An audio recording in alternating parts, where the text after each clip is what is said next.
68వ కీర్తన 16వ వచనం దేవుడు పంపుతున్న మాట చదువుదాం. శిఖరములు గల పర్వతములారా, దేవుడు నివాసముగా కోరుకున్న కొండను మీరేలా ఓరచూపులు చూచుచున్నారు? యెహోవా నిత్యము అందులోనే నివసించును. దేవుని రథములు సహస్రములు, సహస్రములు, ప్రభు వాటిలోనున్నాడు. సీనాయి పరిశుద్ధమైనట్లు ఆ కొండ పరిశుద్ధమాయను. చిన్న మాట ప్రార్థన చేసుకుందాం. కళ్ళు మూసుకొని తలలు వంచి ఆత్మనేత్రాలు తెరుచుకొని ప్రభు తట్టు చూచి ప్రార్థిద్దాం. దేవా, నాతో మాట్లాడుము, నాకు కనబడుము. దేవా, నాకు కనబడుము, అందరికీ కనబడుము. నాయన, నాతో మాట్లాడుము తండ్రి, అందరితోనూ మాట్లాడుమని ప్రార్థన చేద్దాం. ప్రేమ కలిగిన మా మహాపరిశుద్ధ ప్రభువా, ఈ సమయంలో ఇక్కడ ఉన్నటువంటి ప్రతి ఒక్కొక్క బిడ్డతో మీరు మాట్లాడమని, దీవించమని, నాతో మాట్లాడి నన్ను వెలిగించమని, అందరితో మాట్లాడి అందరినీ వెలిగించి మండించమని, నీ చిత్తము నెరవేర్చుటకు కార్యోన్ముఖులను చెయ్యమని యేసయ్య పరిశుద్ధ నామములో స్తుతించి ప్రార్థిస్తున్నాం తండ్రి. ఆమేన్, ఆమేన్, ఆమేన్. ప్రభునందు నాకు అత్యంత ప్రియులారా, దేవుడు నివాసముగా కోరుకున్న కొండ. దేవుడు ఒక కొండను నివాసముగా కోరుకున్నాడట. అది సియోను కొండ. సియోను పర్వతము అనేది దేవుని నివాస పర్వతము. ఆ సియోను కొండ మీద కోట కట్టారు. ఆ కోట పేరు యెబూసు యెరూషలేము. అది మహారాజు పట్టణమని ప్రతీతి పొందింది, ప్రఖ్యాతిగాంచింది. అక్కడే దావీదు సింహాసనం ఎక్కి పరిపాలించాడు. అక్కడే దావీదు తనయుడైన నజరేయుడైన యేసు రెండవ రాకడలో అక్కడ నుంచే భూప్రపంచాన్ని 1000 ఏళ్ళు పరిపాలిస్తాడు. దేవుడు ఆ కొండను కోరుకున్నాడు. ఆ కొండ భూమి మీద ఉన్న పర్వతములన్నిటిలోకి చాలా ఉన్నతమైనది కాదు. ఆ కొండ చాలా ఎత్తైన కొండ కాదు. భూమి మీద ఉన్నటువంటి పర్వతాలలో ఆల్ప్స్ పర్వతాలు ఉన్నాయి, హిమాలయ పర్వతాలు ఉన్నాయి, మేరు పర్వతం ఉన్నది, వింధ్య పర్వతాలు ఉన్నాయి, ఎన్నో పర్వతాలు ఉన్నాయి. ఇవన్నీ కూడా చాలా ఎత్తైనవి, శిఖరములు కలిగిన పర్వతం. సియోను కొండకు శిఖరాలు ఉండవు. భువనగిరి గుట్టలాగా ఉంటుంది, బోడిగుండులాగా. అది ఏమి పెద్ద ఎత్తైన కొండ కాదు. శిఖరములు కలిగిన కొండలు, ఎత్తైన ఆకాశమునంటే ఎత్తైన శిఖరములున్న కొండలు. ఈ సియోను పర్వతాన్ని ఓరచూపులు చూచుచున్నవట. ఏమమ్మా, నీకింత వైభవం వచ్చేసింది, వైభోగం వచ్చింది. నీ మీద ఒక కోటలో మహారాజు, ఆయన సింహాసనం, అక్కడి నుండి ప్రపంచ రాజ్యం. ఏమి లక్కీ ఛాన్స్ కొట్టేసావమ్మా నువ్వు. ఏంటంట, మాకన్నా నీకు ఎక్కువ ఉన్నదేమిటి?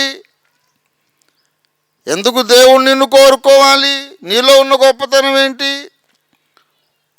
పొట్టిదానివి నువ్వు, నీకు శిఖరాలు లేవు, అందచందాలు లేవు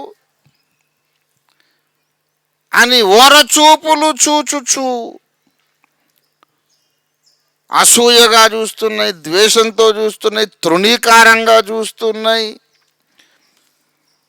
ఆయనను యెహోవా నిత్యము అందులోనే నివసించును. ఇది దేవుని యొక్క శాశ్వత కార్యాచరణ విధానము. This is the eternal policy of God. తృణీకరించబడిన వారిని ప్రేమించి వారితో నిత్య నిబంధన చేసుకొని, ఒకప్పుడు తృణీకరించబడిన వారిని చూసి లోకంలో ఘనులు అసూయ పడేటట్టు చేస్తాడు ఆయన. వాడే ఉందండి పనికి మాలిన వాడు అని చీకొట్టిన వాళ్ళే వాడికి ఇంత అదృష్టం పట్టింది ఏమిటని అసూయపడేటట్టుగా చేస్తాడు. దేవుడు వాడుకోవాలనుకున్నప్పుడు లోకంలో ఘనుల కొరకు చూడలేదు, గొప్ప వంశం వారి కొరకు చూడలేదు, జ్ఞానుల కొరకు చూడలేదు. ఆయన తృణీకరించబడ్డ వాళ్ళ కొరకే చూశాడట. మీకు తెలుసు, దయచేసి 1 కొరింథీ పత్రిక 1 అధ్యాయము 27వ వచనము చూడండి దయచేసి. ఏ శరీరియు దేవుని ఎదుట అతిశయించకూడదు అనేది దేవుని పాలసీ. ఎవడు గర్వించడానికి వీలుండకూడదు. అందుకే 26వ వచనంలో అన్నాడు, మిమ్మును పిలిచిన పిలుపును ఒక్కసారి కన్సిడర్ చేయండి, ఒకసారి ఆలోచించి చూడండి. మిమ్మును పిలిచిన పిలుపును చూడుడి. మీలో లోకరీతిగా జ్ఞానులైనను ఘనులైనను గొప్ప వంశము వారైనను అనేకులు పిలువబడలేదు. ప్రిలారా, గొప్ప వంశము వారైనను అనేకులు పిలువబడలేదు, జ్ఞానులు అనేకులు పిలువబడలేదు. జ్ఞానులు కూడా కొంతమంది రక్షింపబడ్డారు, గొప్ప వంశం వారు కొంతమంది రక్షింపబడ్డారు, ఘనులైన వారు కొంతమంది రాజవంశం వారు రక్షింపబడ్డారు. కానీ నాట్ మెనీ. లోకములో జ్ఞానులైన వారిని సిగ్గుపరచాలని వెర్రి వారిని దేవుడు ఏర్పరచుకున్నాడు. బలవంతులను సిగ్గుపరచాలని పరలోకములో పాపము గర్వమును బట్టి ప్రవేశించింది. భూమి మీద కట్టబడుచున్న సంఘములో గర్వానికి ఆస్కారము లేకుండా చేయాలని దేవుడు తీర్మానించాడు. ఎందుకంటే అసలు మొట్టమొదట పతనం అనేది గర్వమును బట్టే కదా వచ్చింది. దుష్టుడైనటువంటి సాతాను, అంతకుముందు వాడు దుష్టుడు కాదు, ప్రారంభములో వాడు చాలా మంచివాడు, యథార్థవంతుడు, దేవునికి ఇష్టుడు, నమ్మకమైన సేవ చేసిన వాడు. యెహెజ్కేలు గ్రంథం 28వ అధ్యాయము 15వ వచనం, నీవు నియమింపబడిన దినము మొదలుకొని పాపము నీ యందు కనబడు వరకు ప్రవర్తన విషయంలో నీవు యథార్థవంతుడవుగా ఉంటివి.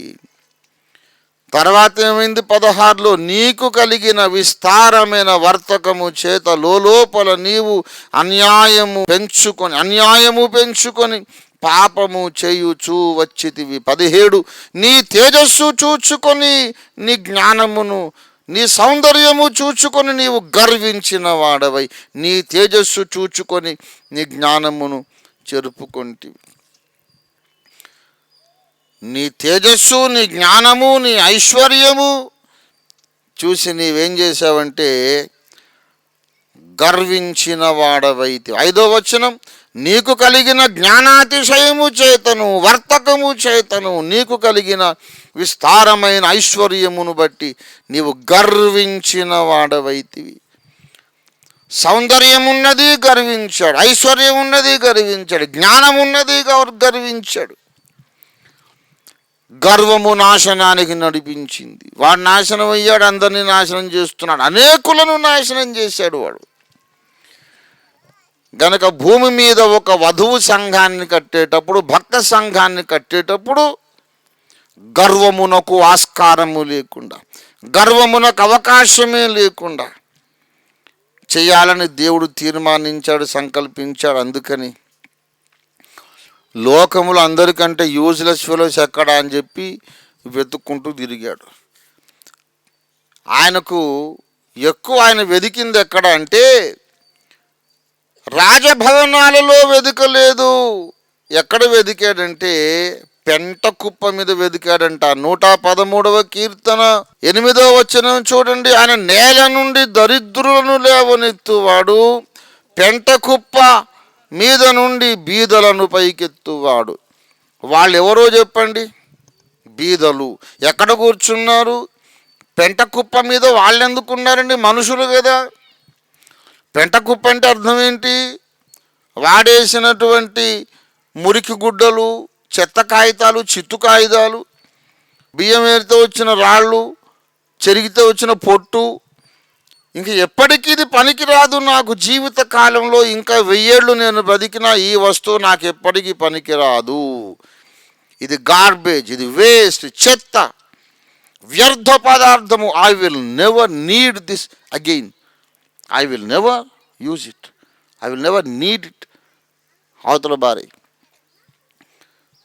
ఏదైనా భవిష్యత్తులో పనికొస్తుంది అనుకోండి, దాన్ని ఇప్పుడు ఈ గదిలో మూలకు పెడితే అంత స్పేస్ ఆక్యుపై చేస్తూ ఉంది. కానీ ఇంకో 1 ఇయర్ అయ్యాక, 10 ఇయర్స్ అయ్యాక పనికొస్తుంది అనుకుంటే అటక మీద పెడతాం. అటక మీద పెట్టి అవసరమైనప్పుడు కిందికి దింపుకుంటాం. అటక మీద ఎందుకురా, టైం వేస్ట్, ప్లేస్ వేస్ట్, ఆ స్పేస్ వేస్ట్ ఎందుకు, పారేయండి, ఎప్పటికీ పనికి రాదు అనుకున్న వ్యర్థ పదార్థాలు పెంట కుప్ప మీద పారేస్తాము. సమాజములోని కొందరు వ్యక్తులను తీసుకెళ్ళి అక్కడ పెట్టారు. వీడు సమాజానికి ఎప్పుడూ పనికిరాడు, వీడికి తెలివి లేదు, జ్ఞానం లేదు, బుద్ధి లేదు, క్యారెక్టర్ లేదు, ఏ టాలెంట్ లేదు, ఏమీ లేదు, వీడు మనకి ఎప్పటికీ పనికిరాడని అవతల పారేశాడు. పరలోకపు రాజకుమారుడు వచ్చి ఊళ్ళో వెతకకుండా పెంట కుప్పల మీద వెతుకుతున్నాడు. ఆ పెంట కుప్ప మీద వెతుకుతుండగా దేవునికి నువ్వు దొరికావు, నేను దొరికాను, అది గుర్తుపెట్టుకోవాలి. నిన్ను సమాజం తృణీకరించి పెంట కుప్ప మీద విసిరేసింది. వీడే నాకు కావాలనుకున్నాడు ఆయన. పెంట కుప్ప మీద నుండి బీదలను పైకెత్తువాడు.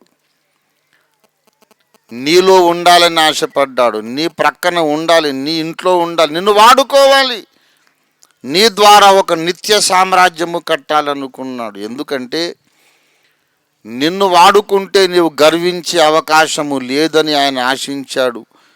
ఒక ఐరనీ ఏంటంటే పెంట కుప్ప మీద నుండి తీసుకొచ్చిన వాళ్ళు కూడా గర్వించుట అనేది చాలా విచిత్రమైన విషయం. గర్వానికి ఆస్కారం ఉండొద్దని పెంట కుప్ప మీద నుంచి పట్టుకొస్తే, సంఘములో ఉండి నేను ప్రార్థన చేస్తే రోగం పోయిందని ఒకడు గర్విస్తాడు, నాకు అన్య భాషలు వచ్చిందని ఒకడు గర్విస్తాడు, నాకు ప్రసంగం వచ్చిందని ఒకడు గర్విస్తాడు, నేను ఇన్ని సంఘాలు కట్టానని ఒకడు గర్విస్తాడు. గాడిద మీద ఎక్కి ఊరేగాడేసయ్యా. మరి ఏంటనుకున్నావు? నేనంటే మరి అందమైన గాడిదను, నేను చాలా బ్యూటిఫుల్ గాడిదను కనుక ఆయన ఎక్కాడు. మరి అన్ని గాడిదలు ఎన్నో ఉన్నాయి, ఎందుకు ఎక్కలేదు? నేను ఎందుకు కావాలి ఆయనకు? ఐఎమ్ వెరీ బ్యూటిఫుల్ డాంకీ అని అనుకుంటే ఏమైనా అర్థం ఉందా? డాంకీయే, దానికేం బ్యూటీ ఉండదు. ఏ గాడిదైనా వెనకాల 2 తగులుకుంటూ ఉంటాయి, వంకర నడక నడుస్తూ ఉంటుంది. గాడిద అందంగా ఉందని కాదు, అది ఆయన కృప. ఏదోనండి లక్కీ ఛాన్స్ మనకు వచ్చేసింది, ఆ మహానుభావుడు నా మీద కూర్చున్నాడు, నాలో ఏం గొప్పతనం ఉంది అని అనుకోవాలి. కానీ పెంట కుప్ప మీద నుండి బీదలను పైకెత్తితే గర్వించే ఆస్కారం ఉండకూడదని దేవుడి ముందు జాగ్రత్త చర్య తీసుకుంటే, దుష్టుడైన సైతాను సంఘంలో జొరబడి విశ్వాసులలో గర్వాన్ని వాడు ప్రవేశపెట్టగలిగాడు. మేము చాలా పరిశుద్ధులమని ఒక డినామినేషన్, మేమే ఎత్తబడతామని, మేము ఎక్కువ ప్రార్థన చేస్తామని, మాకు బాగా బైబిల్ తెలుసని. నేను చెబుతున్నాను, నీకు ఎంత బైబిల్ జ్ఞానం ఉన్నా, ఎంత అభిషేకం ఉన్నా, ఎన్ని కృపావరములున్నా, ఎన్ని వేల లక్షల ఆత్మలు నీవు సంపాదించినా, నీ హృదయంలో గర్వం అనేది ఉంటే దేవుడు నీతో సహవాసము చెయ్యడు. గర్వ హృదయులందరూ ఆయనకు హేయులు. యెహోవాకు హేయమైనవి 6 కలవు, 7 ఆయనకు అసహ్యములు. అందులో మొట్టమొదటిది అహంకార దృష్టి. గర్వం అనేది దేవునికి చాలా దుర్గంధము. ఆయన నాసికారంధ్రాలకు భరించలేని కంపు అన్నమాట గర్వం. సాత్వికముతో కూడిన మనస్సు మనకు ఉండాలి. ఉస్తాద్ దావూద్ ఖాన్ అని పెద్ద తబలిస్టు, చాలామంది పెద్ద పెద్ద సంగీతకారులతో సహవాసం ఉన్నది మాకు. ఒక హోటల్లో కనపడ్డాడు ఆయన. వైట్ లాల్చి పైజామా వేసుకొని. ముస్లిం సోదరులు వాళ్ళ నియమం ఏంటంటే ప్యాంటు కొంచెం మడమకు పైకే కడుతుంది, మరీ మనలాగా కింది దాకా వేసుకోరు. ఒక కాలెత్తి పైకి పెట్టేసరికి అది ఇంకా పైకి పోయింది. చాలా విచిత్రంగా కూర్చున్నాడు. ఈయన దావూద్ ఖాన్ లాగా ఉన్నాడు, ఈయన ఇక్కడ ఎందుకు ఉంటాడు? ఖైరతాబాద్లో ప్రీమియర్ కేఫ్లో ఓ పావు గంట నలిగిపోయా వెళ్ళి అడగాలని. అప్పుడు టీనేజర్ నేను, ఇంత డేరింగ్ డాషింగ్ కాదు. అప్పుడంతా ఆడపిల్లల టైపు, చాలా సిగ్గుగా మూలకు ఉండేవాడిని. అడగాలని ఆశ, ముందుకెళ్తే ఏమంటాడో అని బెడియపడి చాలాసేపు అయ్యాక తెగించాను. అడుగుదాం, కాకపోతే నేను కాదంటాడు, అవునంటే అవునంటాడు. దావూద్ ఖాన్తో మాట్లాడినటువంటి ఆనందమే నాకు ఉంటుంది కదా అని వెళ్ళి, अस्सलाम वालेकुम, माफ़ करना आप उस्ताद दाऊद खान साहब हैं क्या? अनंत हाँ बेटे मैं दाऊद खान हूँ, तो मुझे जानते हैं क्या? अरे नहीं दाऊद खान आप यहाँ पर बैठे? अनंत क्यों मैं इंसान नहीं हूँ क्या?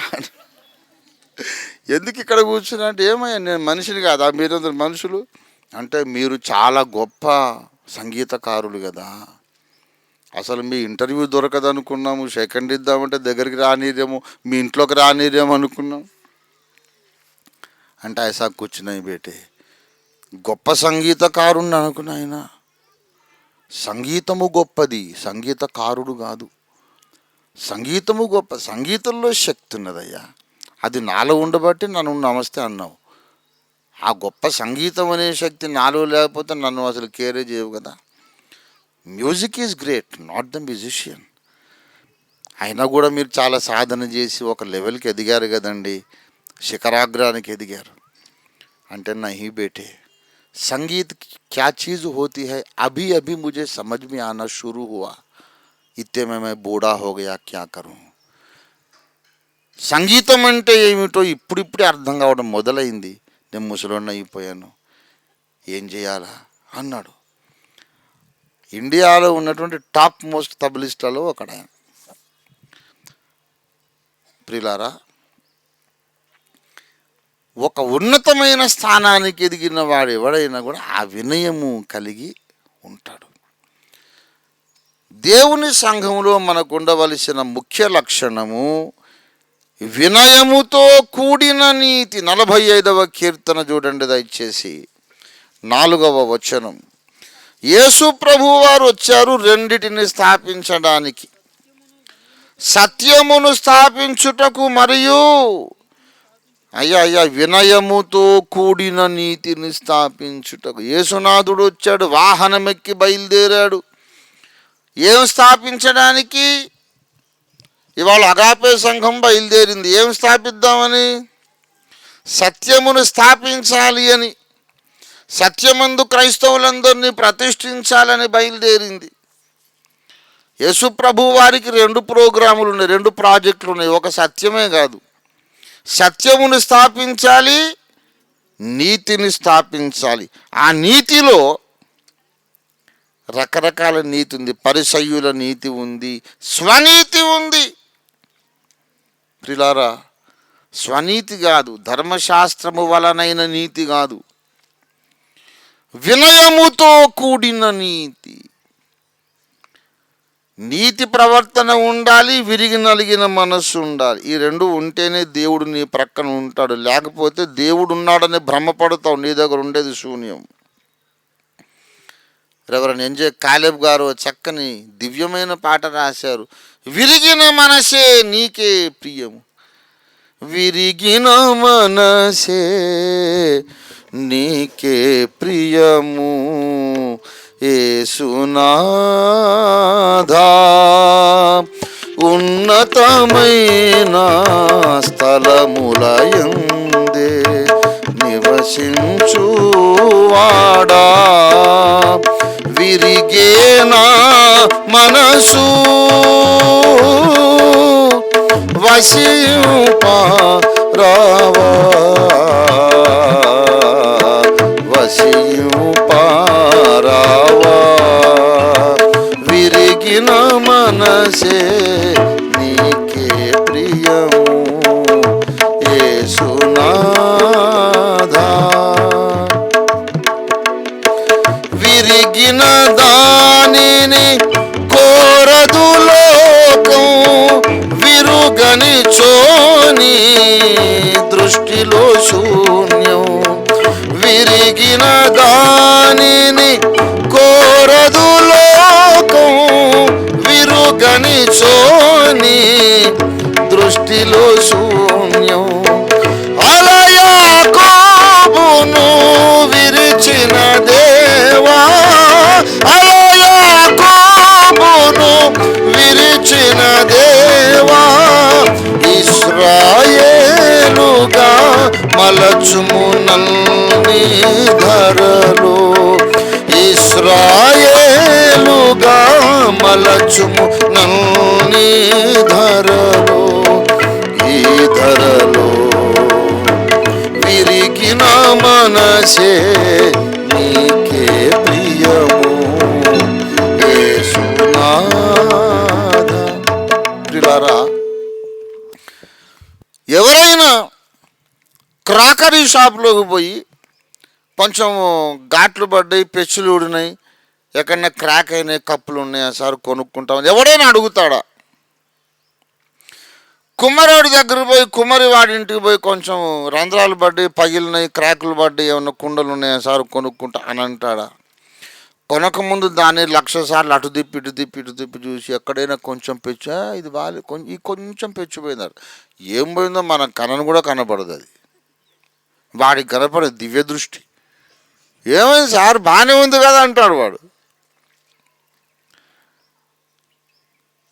లేదు ఈ కొంచెం పోయిందంటే పోయిందేమో లేదు, నాకు చత్వారం వచ్చిందేమో అనుకొని వాడు సరేలే సార్ ఇంకోటి చూసుకో అంటాడు.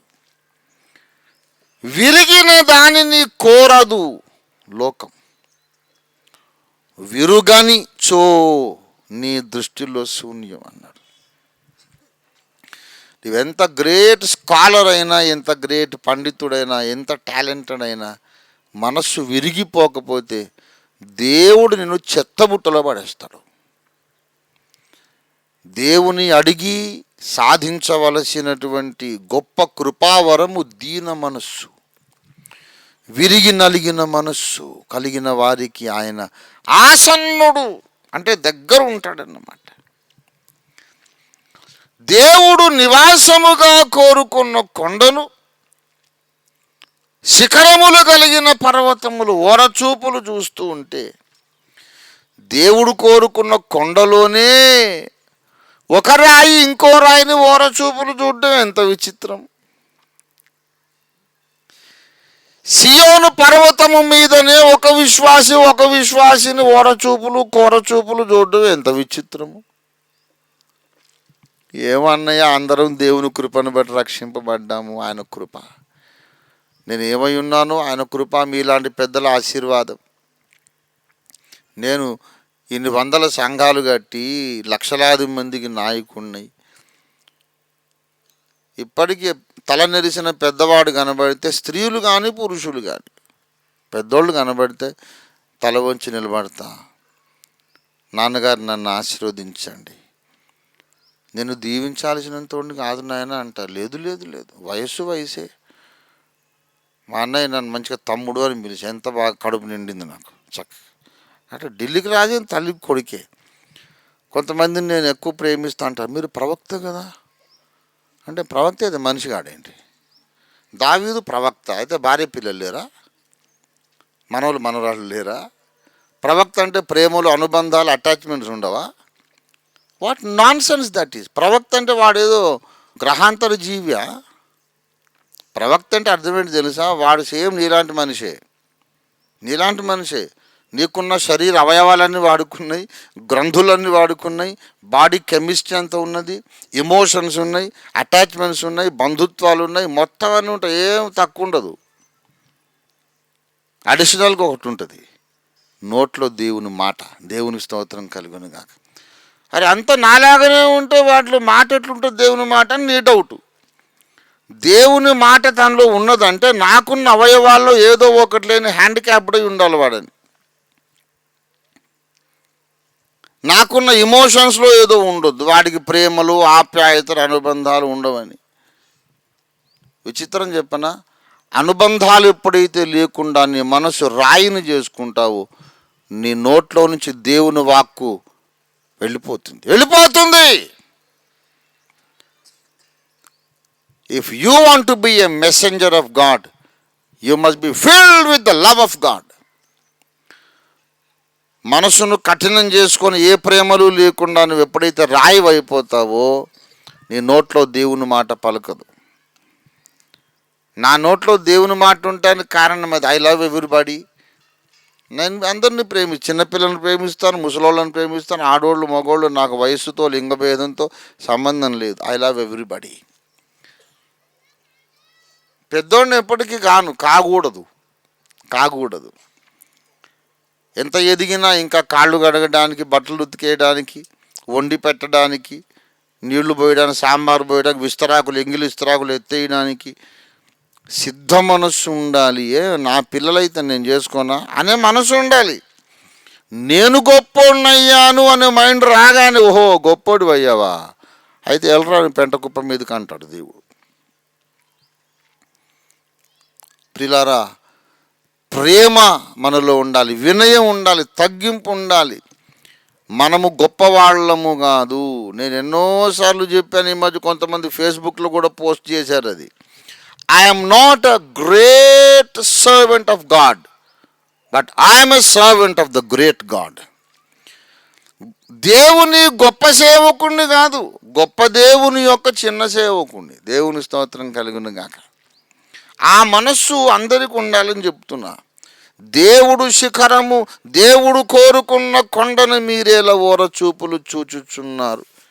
యెహోవా నిత్యం అందులోనే నివసించునని కొన్ని ఇన్స్టెన్సెస్ చెప్పాడు. బాగా వినండి, గమనించండి.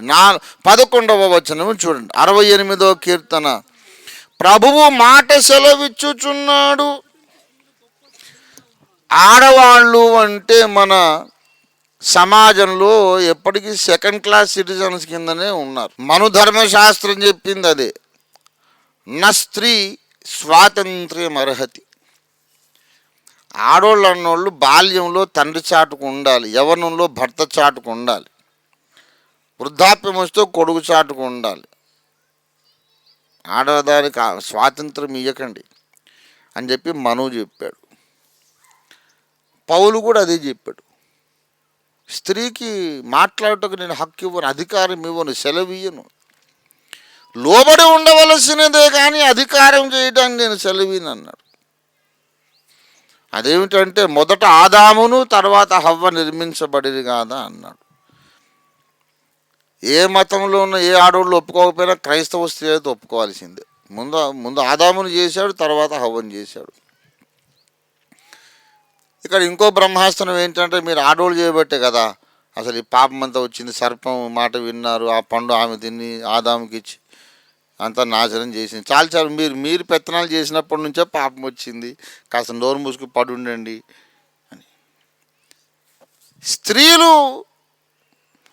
ఇలాగా అణిచివేయబడడం మంచిది కాదు, వాళ్ళని ఎంకరేజ్ చేయాలి అనే ప్రయత్నాలు జరుగుతుండగా కొన్నిసార్లు ఆడోళ్ళే గాలి తీసుకుంటారు. ఆ అమ్మాయి నన్ను ఇట్లా మోసం చేసిందంటే ఇంకో ఆడామే, మరి ఆడోళ్ళ మాట ఇలా నమ్మేవు నువ్వు, ఏమి ఆడామే, ఆడోళ్ళ మాట ఎలా నమ్మారండి, ఇంత మగోళ్ళు, ఇంత జ్ఞాని మేధావి మీరు. అదేంటమ్మా, అంతే ఆడోళ్ళు అలాగే ఉంటారు ఆమె. ప్రియులారా, అందరూ తృణీకరించి వాళ్ళే తృణీకరించుకుంటే దేవుడు అన్నాడు, ప్రభువు మాట సెలవిచ్చుచున్నాడు. వాళ్ళే దేవునికి కావలసి వచ్చారు. దేవుని మాటను సెలవిచ్చుచున్న స్త్రీలు గొప్ప సైన్యముగా ఉన్నారు. తరతరాలుగా యుగాలుగా ఆడవాళ్ళని అణిచేసి తొక్కేసి పెడితే దేవుడు అన్నాడు, ఓహో వీళ్ళందరినీ మీరు పెంటకొప్ప మీద పారేశారా, వాళ్ళే నాకు కావాలని ఆడవాళ్ళ ద్వారానే కోట్ల మందిని రక్షించడానికి దేవుడు పూనుకున్నాడు. స్త్రీలందరూ కూడా స్ఫూర్తి పొందండి, ప్రోత్సాహం పొందండి. ఎవరు తృణీకరించినా పర్వాలేదు, దేవుని మాట మీరు ప్రకటించడం మొదలు పెట్టండి. మీ ద్వారా భారతదేశం రక్షింపబడుతుంది, అంతే. దేవునికి స్తోత్రం కలుగును గాక. ఎవరేమనుకుంటే మీకెందుకు, దేవుడు మీ పక్షంగా ఉన్నాడు.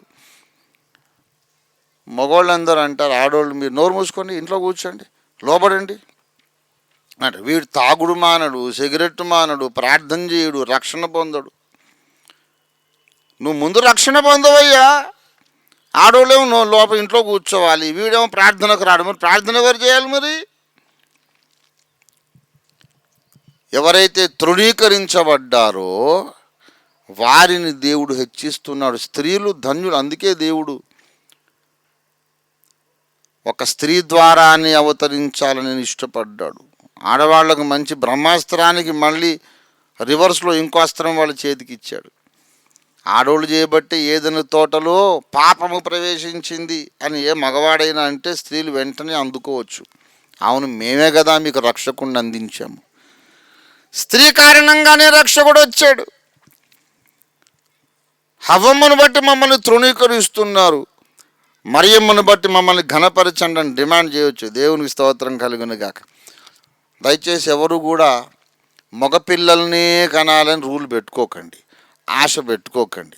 ఇవాళ పొద్దున్న ఒక సేవకుడు నాకు మెసేజ్ పెట్టాడు, అన్నయ్య నా భార్య గర్భిణి, నాకు మేల్ చైల్డ్ కావాలని ప్రార్థన చేయండి అన్నాడు.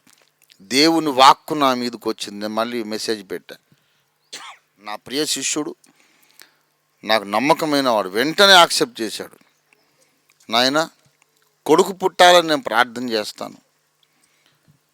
దేవుడు 9వ నెలలో కూడా జెండర్ ఆఫ్ ద చైల్డ్ మార్చగలడు.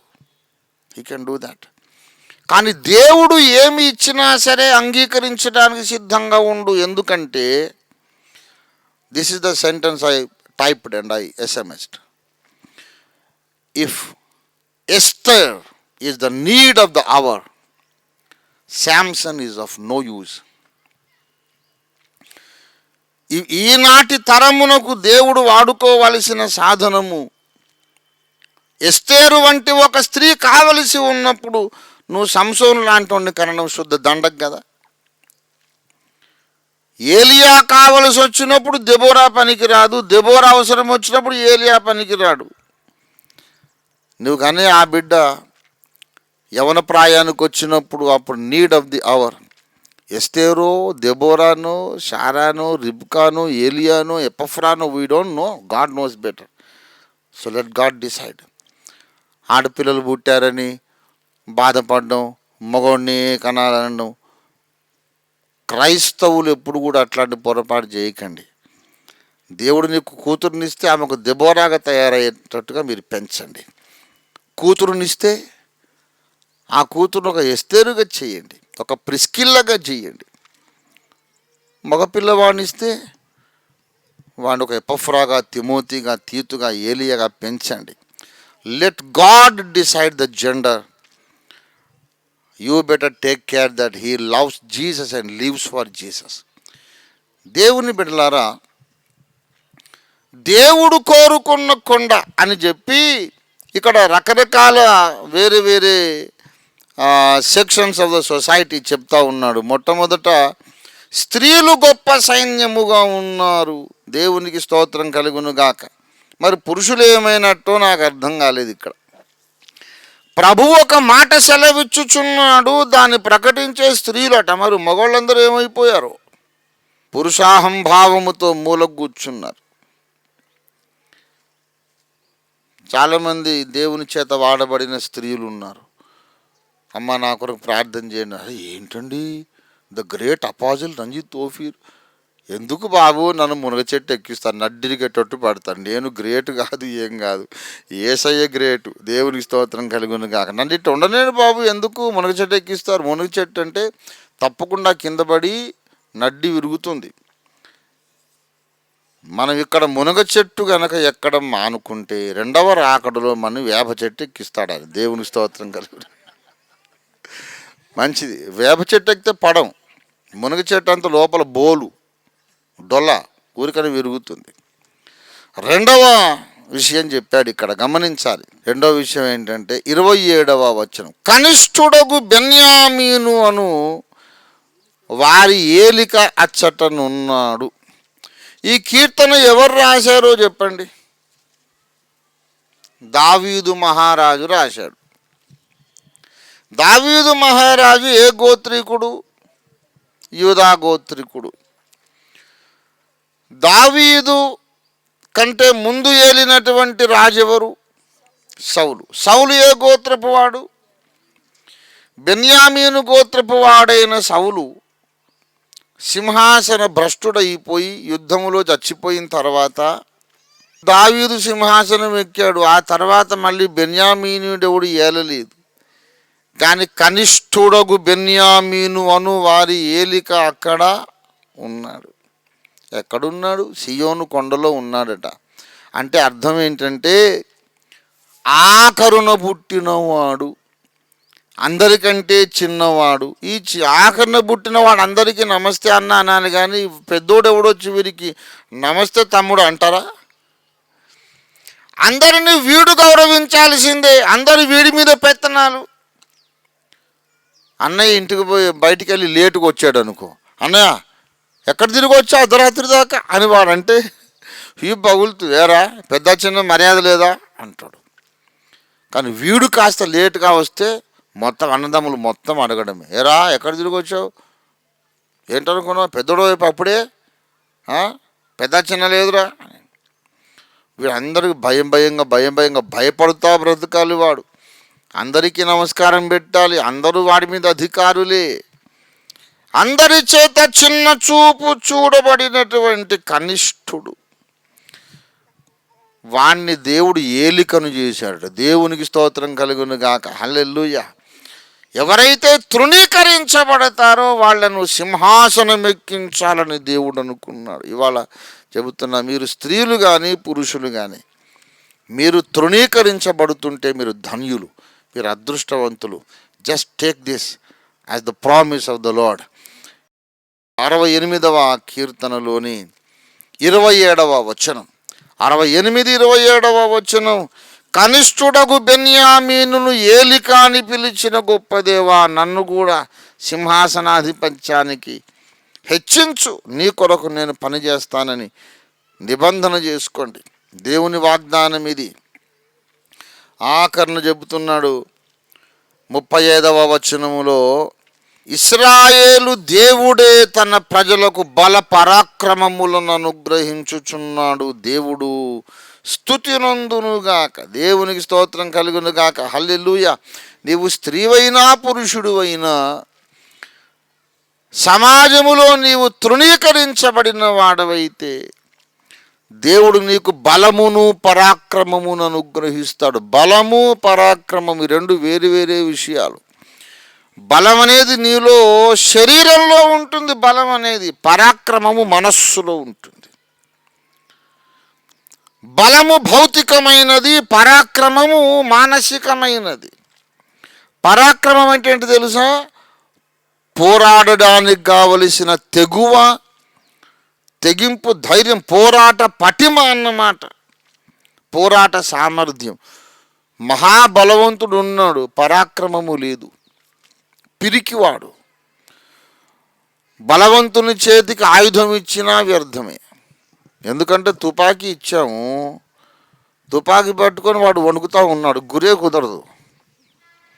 ఆ కంగారులో తిరిగేసి పట్టుకుంటాడు వాడు.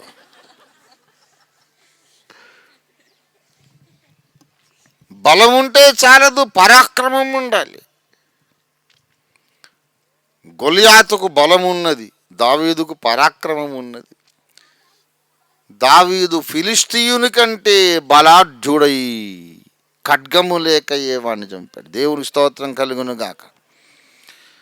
నీకు చేతగాదనుకున్న బలమైన కార్యాలు నీ చేత చేయించడానికి ఇశ్రాయేలు దేవుడు పూనుకున్నాడు. దేవుని స్తోత్రం కలుగును గాక. హల్లెలూయా. నేనైతే నమ్ముతున్నానండి, ఒకనాటికి ప్రపంచాన్ని మనము కన్విన్స్ చేసేస్తాము. యేసే రక్షకుడు, యేసుగాక వేరొక మార్గము లేదని ప్రపంచాన్ని ఒప్పిస్తాం. ఒప్పించలేకపోయినా ఎదురు మాట్లాడడానికి అవకాశము లేకుండా మూర్ఖుల నోళ్ళు తప్పకుండా మూయిస్తాము. ఇది దేవుని చిత్తము. దేవునికి స్తోత్రం కలుగును గాక.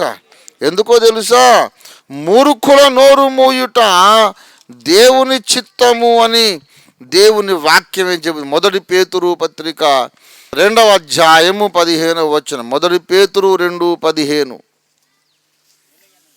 ఏలయనగా మీరిట్లు యుక్త ప్రవర్తన గలవారై అజ్ఞానముగా మాటలాడు. ఏలయనగా మీరిట్లు యుక్త ప్రవర్తన గలవారై అజ్ఞానముగా మాటలాడు మూర్ఖుల నోరు మూయుట. దేవునికి స్తోత్రం. హల్లెలూయా. మీరు పరిశుద్ధులగుట దేవుని చిత్తము కదా. ఎల్లప్పుడూ స్తుతించుడి, దేవుని చిత్తం. ప్రార్థన చేయండి, దేవుని చిత్తం అంటూ ఇక్కడ ఇంకోటి చెప్పాడు. మూర్ఖముగా అజ్ఞానముగా మాట్లాడే మూర్ఖుల నోరు మోయించుట దేవుని చిత్తం. మనం హైందవ క్రైస్తవం బుక్ రాసి అందరికి ఇచ్చాము. ఇది చదివి ఇది ఎందుకు తప్పో చెప్పండి అని.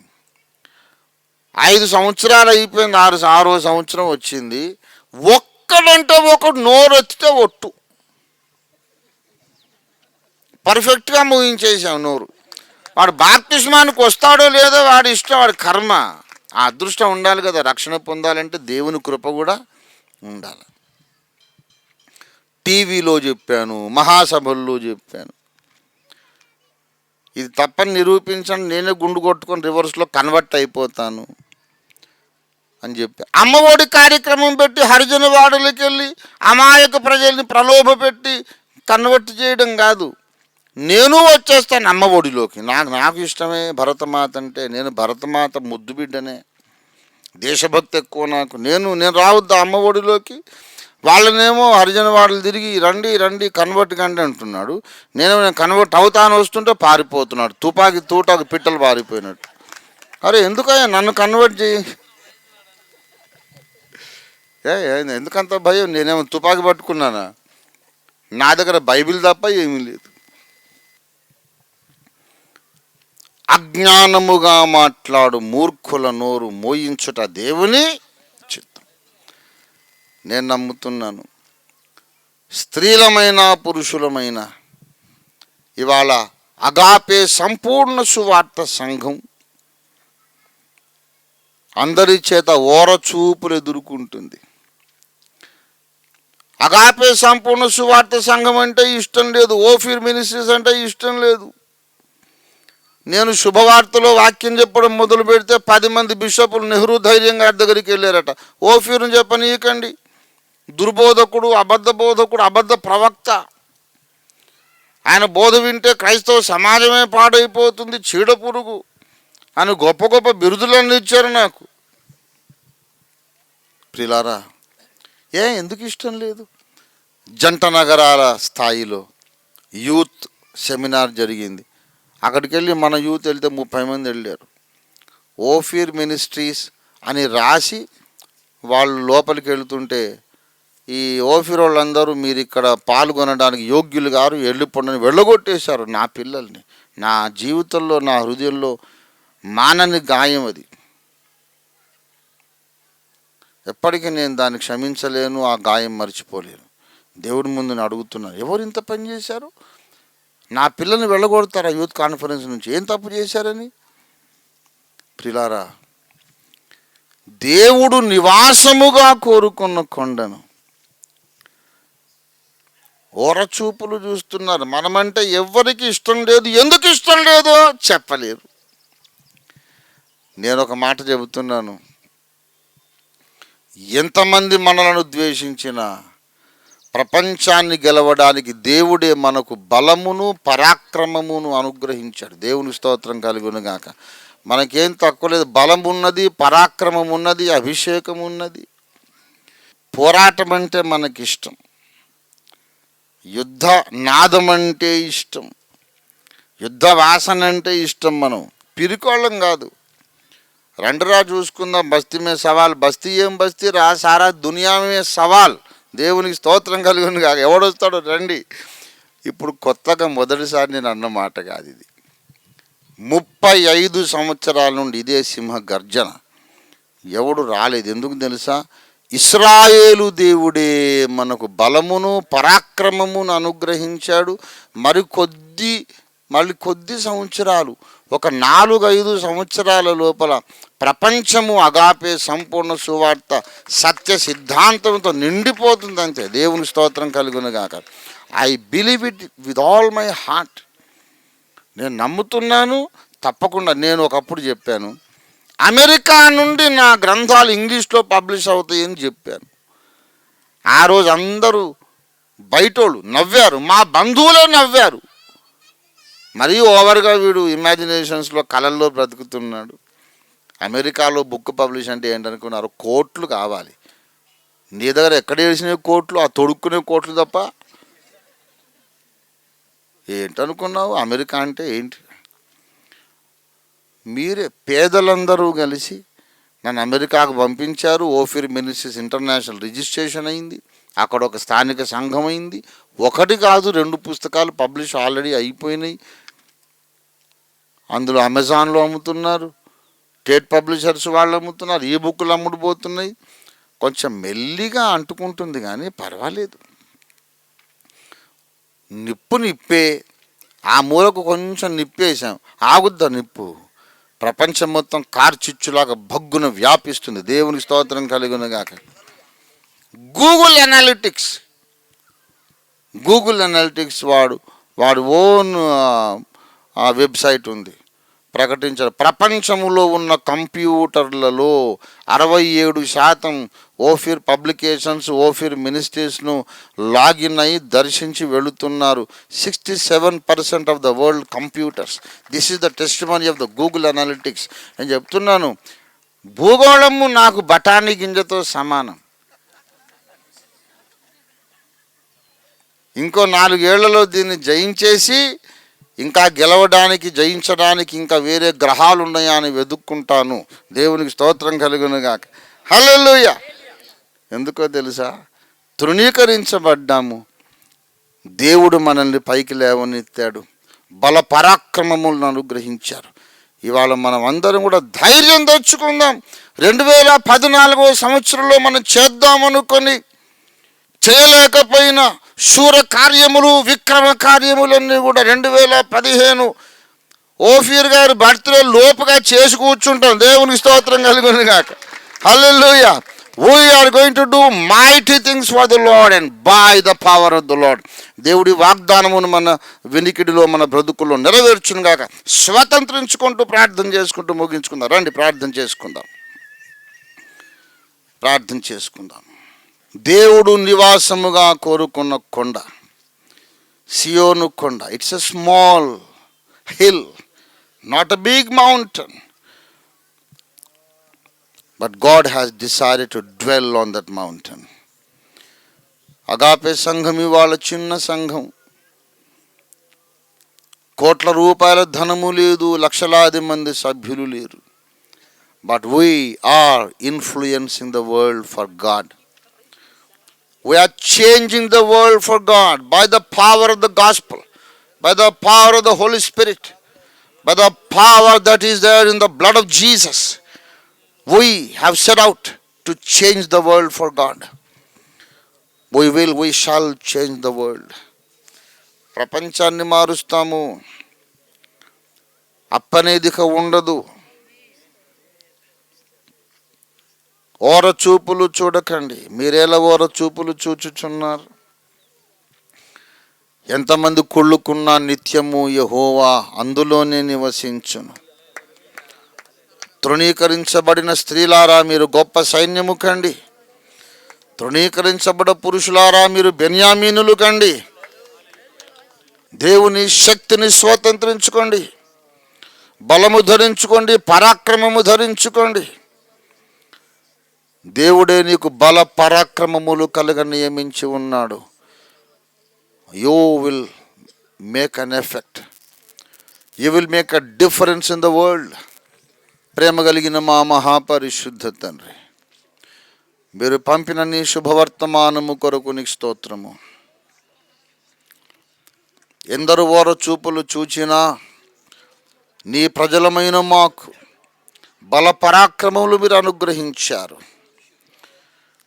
యెహోవా నిత్యము అందులోనే నివసించునని మీరు మా సంఘమును గూర్చి మాట్లాడారు. నీకు స్తోత్రాలు.